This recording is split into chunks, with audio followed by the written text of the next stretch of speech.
Tarai, what would make this especially impactful for you today? I'm struggling with timing.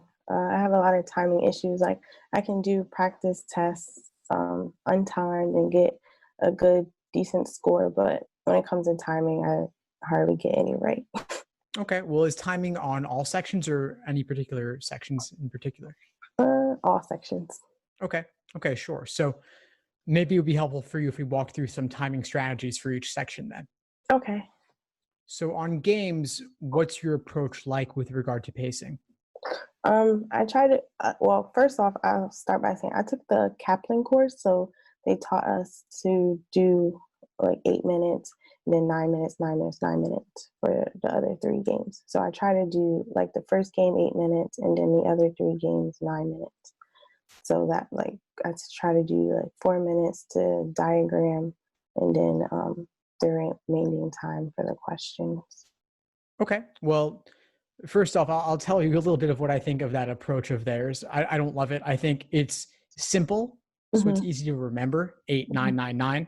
But those differences to me are relatively insignificant. Okay. Games vary in difficulty much more than just by a minute or two. Okay. So there are some games you might want to aim to do in 6 or 7 minutes, and other games that might take 11 or 12 minutes, and that's totally reasonable given just how difficult that game is. I Okay. also wouldn't even time individual games at all, period. All It's right. okay to note how long it's taking you, but I wouldn't stress yourself to time an individual game. Instead, I would just work on improving my efficiency overall. And here's how I would do that. There's two big things I think about. One is maximizing your use of previous drawn hypothetical scenarios. Okay. So any diagram you draw over the course of the game could help you later in that same game. The other thing I would suggest is to do the questions in an order that works for you within a game. So not just to work through them in the order given, but instead do the orientation question first, Hmm. then the local questions, then the global ones. And this will actually allow you to approach the global questions when you have the greatest number of hypothetical scenarios to draw upon to help you solve it more efficiently. Okay. When you say, I'm sorry, when you say like local questions, are those the if questions where you redraw the diagram? Yeah, exactly. Okay. So Yeah, that's everything I'm saying to you, how does that sound so far?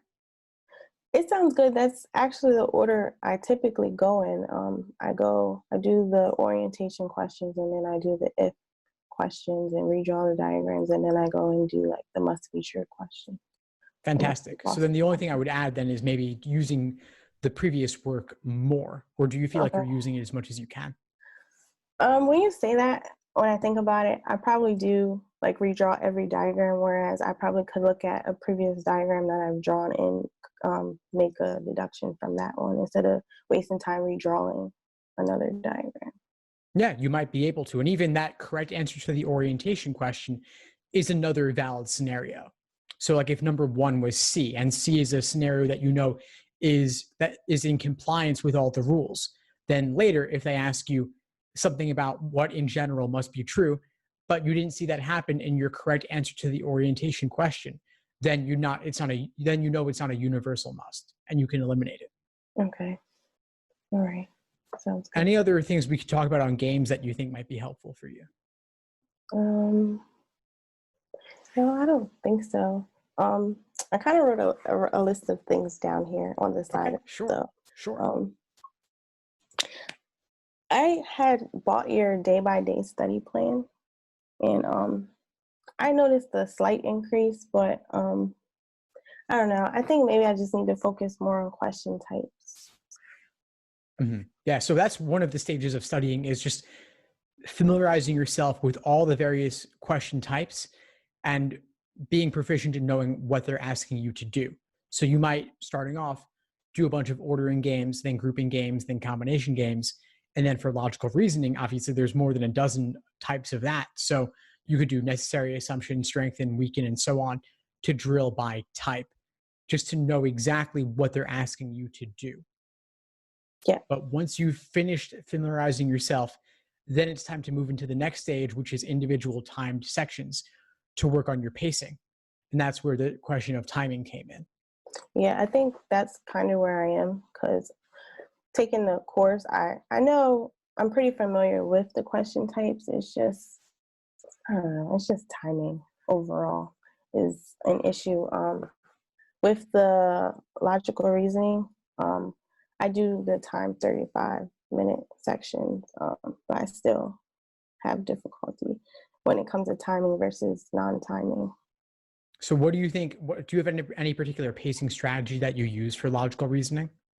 No, I don't. If you have one, that would be awesome. Sure. So there is a general order of difficulty on logical reasoning, just like there is on the other sections. And it's even more pronounced in reasoning because the questions are bite-sized. So you can easily see them ramping up in difficulty along the way.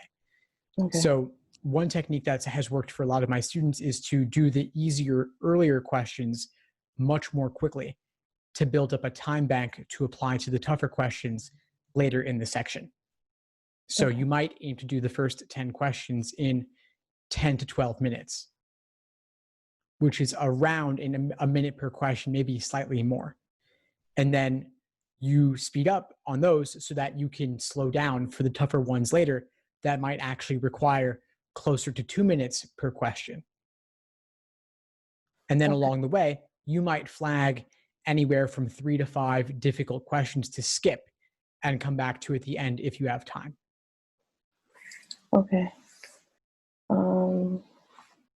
Reading comp, uh, I'm okay with reading comp pretty much. I don't struggle too much with that. Do you do the questions in any particular order? No, I don't. No? Just the No. order given? Yeah, I just pretty much do them in the order given.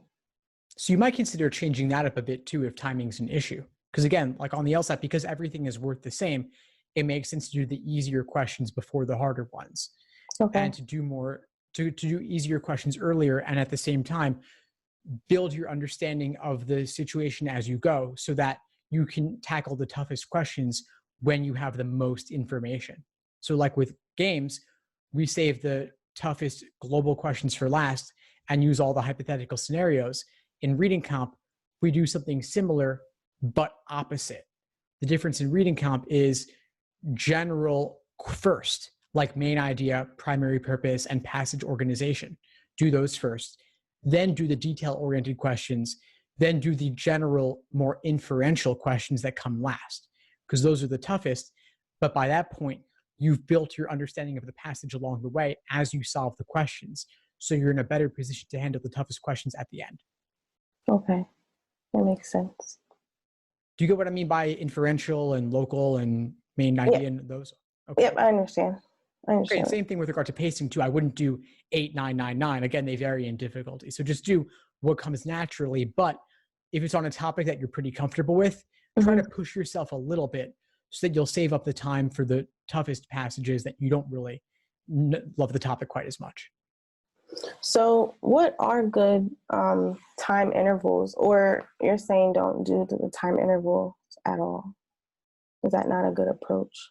I'm saying not to do intervals because I wouldn't time individual passages or individual games. I wouldn't hold yourself to any benchmark because they vary in difficulty a lot and it's hard to know precisely how much they vary.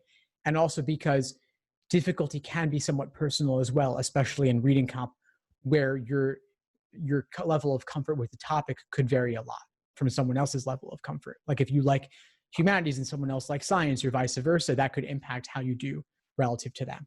When are you taking the LSAT, by the way? I was looking to take it in January, but based off my scores, I think I might push it back to February to get some extra time. Just really struggling, like I said, with timing. I've been using your day-to-day study schedule. I study at least, because I work full-time, so I study like 2.5 hours a day. After work, I go to the library, study, and then I try to study on Saturdays, at least 2 or 3 hours on Saturdays.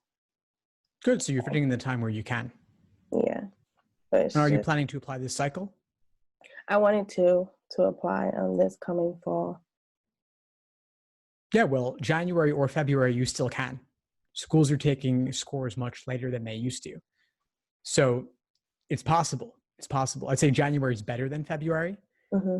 If you want to push it past February, I would consider applying the following cycle instead so that you can apply at the beginning. Okay. I know you might not love that idea, but the biggest difference is that there's more scholarship money available when you apply earlier. Oh, okay. That would make sense. And that's important, of course. Yeah. I mean, it's definitely an important factor to consider, but it's worth applying later if you could get even a single point more on the LSAT. So you could just say, I'm going to apply later, but I'm going to study enough on the LSAT to make it worth the delay to get that higher score. Because they do actually waitlist more applicants than ever before because they want to see who else is going to come along. And that person who comes along might be you with the higher score. And they'll say, you know what, worth waiting for. We got the higher number. We can let her in. She'll raise our medians or whatever it may be.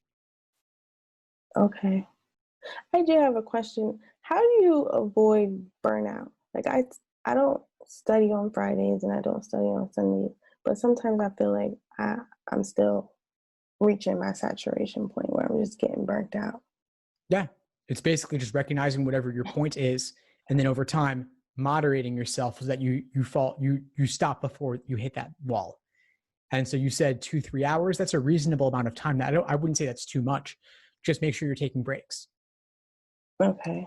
Maybe that's what I'm not doing, taking breaks. There's an app called the Forest app. Okay. Forest, like trees. And it uses something called the Pomodoro technique, which is periods of work followed by break periods. And it basically gives you a good rhythm so that you're taking breaks frequently, and they're scheduled so that you don't like check your email now because you know that you have your next email break in 25 minutes. So you always know a break is coming, but it gives you some discipline and accountability as well. All right, I'll definitely download that and utilize that to help. Awesome, Tarai. Any other questions for today? I don't think so.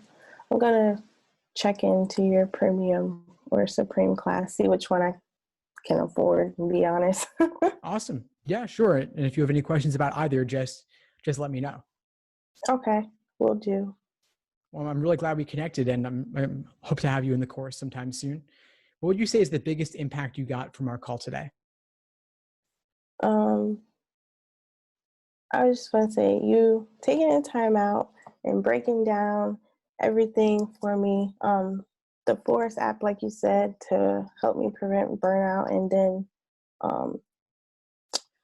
going over just different techniques like reading comp and stuff really helped me. So I'll put that into practice going forward. Awesome. Fantastic, Tarai. Well, again, I'm glad we connected. Please keep in touch, and I'll hope to see you in the course soon. Okay, thank you. Will do. Thanks for tuning into the show. Please subscribe if you haven't done so already to be notified of new episodes as I release them. And feel free to reach out if you need anything at all as you move forward with your prep. I'm happy to help however I can. In the meantime, I'll wish you all the best and take care.